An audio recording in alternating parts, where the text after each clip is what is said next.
I'm back. I'm glad you did that first. I'm excited. I'm going paddling. Opeongo, one of my favorite places to head out in Algonquin Park. How long have you been here? Since 1981. You've seen everybody come and go throughout the years. And why, first of all, why Algonquin? Why is that the major draw for people looking for the classic Canadian wilderness? People often get their first trips here. They fall in love with canoeing here.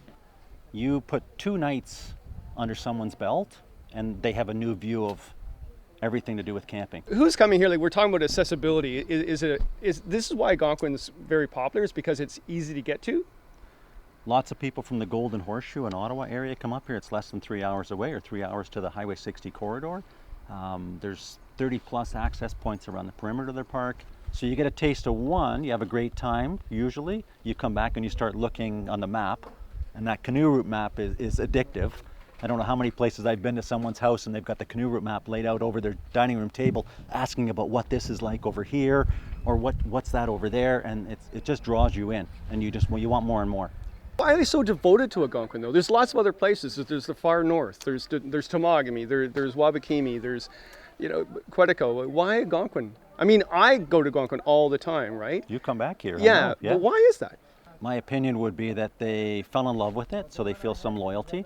It's a huge system, 110 kilometers in each direction. So you've got 3,000 lakes, numerous rivers. They want to explore more. They get a taste of it. They like what they see. They got a campsite, a fire ring, and an outhouse on every campsite. Somewhere to pitch their tent. Canoe routes are well looked after.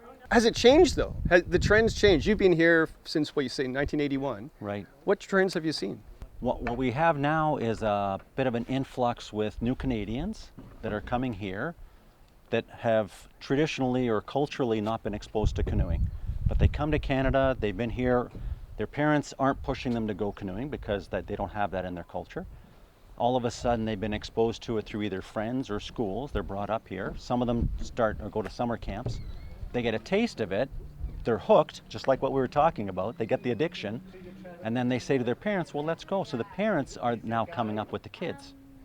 And that will snowball into more and more in the future. You and I are getting on in the years, and it's not as... You might be.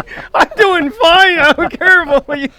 So I'm getting older, and it's not as big a part of my life as it was when I was 25, 30 years old. So you've got these people that are coming through that are that age that are now starting, and as I said, snowballing. When I go down the highway, there's so many canoes and kayaks and everything, stand-up boards, all in people's vehicles, right? So there's no way it's depleting.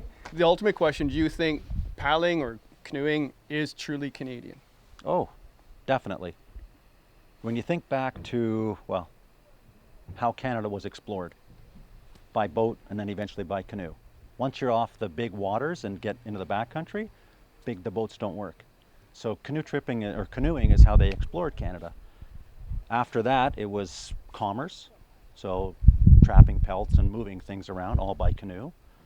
A recreational stage where they started traveling a little bit for fun. And when I think of the beginning of Algonquin Park, the people that would come up all dressed up in their shirts and ties, and they were sitting in canoes, and it was very fashionable.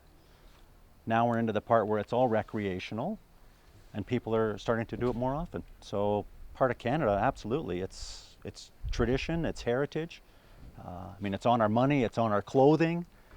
Get lots of Europeans that come here, it's on their must-do list. So they fly into one of the major cities. They have Algonquin Park and Niagara Falls, the 2 big draws for them. One city, one park, one falls. And they come here because this represents Canada to them. It's the green and the blue, and that's 100% what they envision Canada is, wilderness. People go out on trip. Do you see that they have changed when they come back? I mean, you're here at this launch all the time. You see people head out, you see people come back. What's the difference? They come back with a different light in their eye.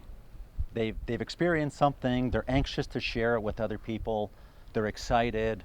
I feel like they've had 3 or 4 cups of coffee. They've just got this enthusiasm, and that really brings it home for me. You get me all excited because I'm going on a trip right now. I've been doing the same thing since I was a kid. I've been coming to Algonquin Park, and I could go to many places, but it's almost the familiar. The familiar, you like going back to the familiar. You know the lakes are going to be beautiful. You know the trout fishing is going to be fantastic. The dog's going to bark when we're doing an interview.